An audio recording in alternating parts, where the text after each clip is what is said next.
नमस्कार मैत्रिणींनो, स्वागत आहे तुमचं भारतीज किचनमध्ये. आज आपल्या किचनमध्ये बनत आहे ट्रेडिशनल रेसिपी कडाकणी, जे आमच्याकडे ज्योतिर्लिंग जागरसाठी बनवली जातात, नैवेद्यासाठी. तर गॅसवरती पातेलं ठेवलंय.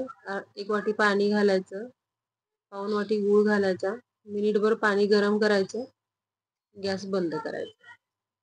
10 मिनिटं याला असंच ठेवून द्यायचं. 10 मिनिटांमध्ये गूळ चांगला विरघळतो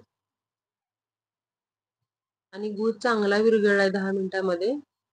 आता आपण पिठाची तयारी करूया.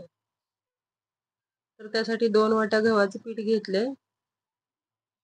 4 चमचे बेसन घ्यायचं, चिमूटभर मीठ घालायचं, 4 चमचे तेलाचं मोहन कडकडीत गरम करून घालून घ्यायचं पिठामध्ये आणि एकसारखं पिठाला लावून घ्यायचं. ते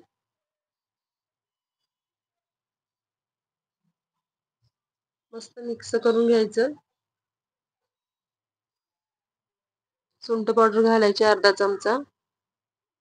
गुळाचं पाणी केलेलं आहे ते थोडं थोडं घालून पीठ मळून घ्यायचं. पाणी एकदम नाही घालायचं. अशा प्रकारे थोडं थोडं घालून पीठ चांगलं मळून घ्यायचं आहे. आणि आपलं पाणी आणि पीठ परफेक्ट प्रमाण झालेलं आहे आणि याचा मस्त घट्टसर डो तयार झाला. आता एक 10 मिनिटासाठी ओलं कापड लावून याला असंच ठेवून द्यायचंय, म्हणजे पीठ मस्त मऊ तयार होतं आणि भिजलं जातं चांगलं.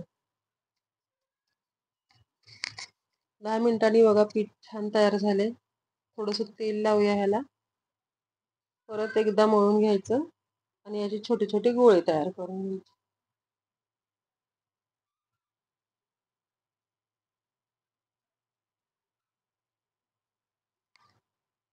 हे बघा अशा प्रकारे गोळे तयार करून घ्यायचे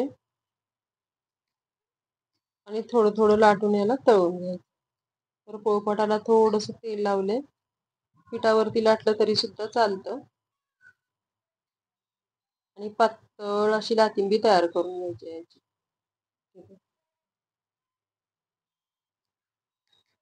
थोडं थोडं लाटून तळून घ्यायचं याला. एकदम सगळे लाटले तर एकमेकाला चिकटतात आणि फोर्कनी छोटे छोटे होल करून घ्यायचे याला.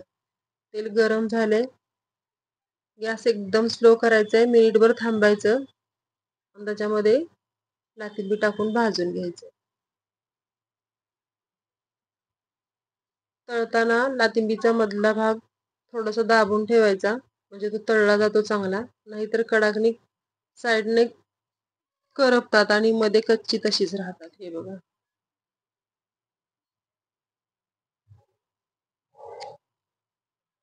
आणि अशा प्रकारे आपली सगळी कडाकणी तयार झालेली आहे. एकदम खमंग आणि खुसखुशीत तुम्ही बघू शकता. फोर्कनी ह्याला होल पाडल्यामुळे कडाकणी फुगली नाहीये. एकदम मस्त खुसखुशीत अशी तयार झाली आहे. रेसिपी आवडली तर तुम्ही सुद्धा करून बघा. चॅनलला सबस्क्राईब करा, लाईक, शेअर आणि कमेंट करा.